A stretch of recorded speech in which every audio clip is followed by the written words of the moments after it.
So normally I get pissed off whenever they only give us 3 afternoon games, but if one of the afternoon games is going to be the Kansas City Chiefs and the Buffalo Bills, then hey, I'll take it, that we're only getting the 3 afternoon games. It is Kansas City 1.5, 2 on the road over the Bills. 52.5 is our total. Another one of those totals beginning with a 5. You lose Ed Oliver if you're Buffalo. That said, outside of that, coming into this pretty healthy. On the Kansas City side of things, a couple of offensive linemen nicked up. We'll certainly be paying attention to the final injury report for them as it comes out later on Friday. Rashee Rice, been back 2 games, just been peppered with targets for this team. Looks like kind of the Chiefs of old, Noobs.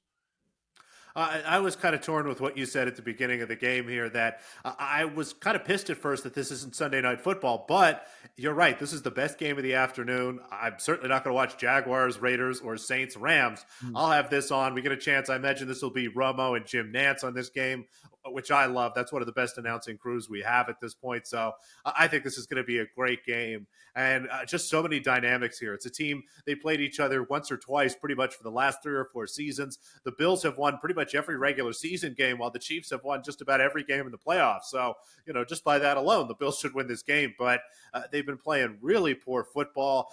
Even finally getting a win last week after the bye week and the 2 losses looked a little bit better. But I don't think they're nearly on the same level as Kansas City has been for the last month, just kind of tearing through some of these teams and playing really good football. So I think this is going to be a great game, one that's really fun to watch. From a betting perspective, really have been staring at Chiefs -1.5 all week. I've been staring at kind of the under there as well, because it's 2 teams that do, like to run out clock, that know how to sort of grind things down. But at the same time, I mean, the Chiefs, they've got just about nobody left at running back at this point. Pacheco's beat up.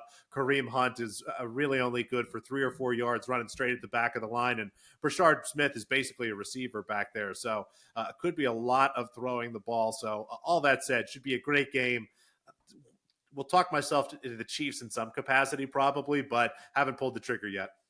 Yeah, it's like same with me. It's just both of these teams get after the quarterback, and I have almost come to the conclusion it's like whatever offensive line holds up better is probably how this game ends up. I mean, Buffalo gets pressure at the 3rd highest rate in the NFL. Now that was with Ed Oliver out there. We'll see how that works with him not out there for them. And then you got KC coming into this one. It's the 5th highest pressure rate in the NFL. So both of these teams inside the top 5 getting pressure on the quarterback. And so something's got to give, right? I mean, do they get home and make life miserable for either Mahomes or Allen, or do these offensive lines hold up and whatever?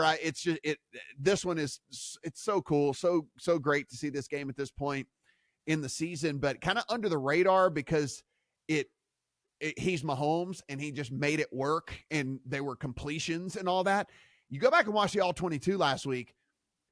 He was running for his life on a lot of plays. Like, he was getting flushed from the pocket a ton in that game last week. And again, he was just doing Patrick Mahomes things, throwing freaking sideways and underhand and all kinds of whatever. And he made it work, but it's probably not like sustainable to be under pressure that much and still be able to gain yardage and whatnot. So I don't know. That's the only thing I think that's kept me off of the Chiefs. Like you, I've stared at that 1.5 and I've gone a couple different things. 1, why haven't I bet it? And 2, why has this not gotten closer to 3? And so I'm also that as well. So I'm like, maybe some people saw the same thing I did and are a little hesitant that maybe Mahomes won't quite have that success making all those circus throws that he did last week. Yeah, and it's another game, too, where we talked about it earlier that now in the day and age of teams going for 2, these are 2 teams that are not afraid to do that. Maybe the 2.5 is a little bit more valuable because I have seen 2.5 a couple times, but it snaps right back to 1.5 right away. So, again, maybe we just need to nut up and bet the Chiefs here, but let's keep waiting and make sure everything's in place.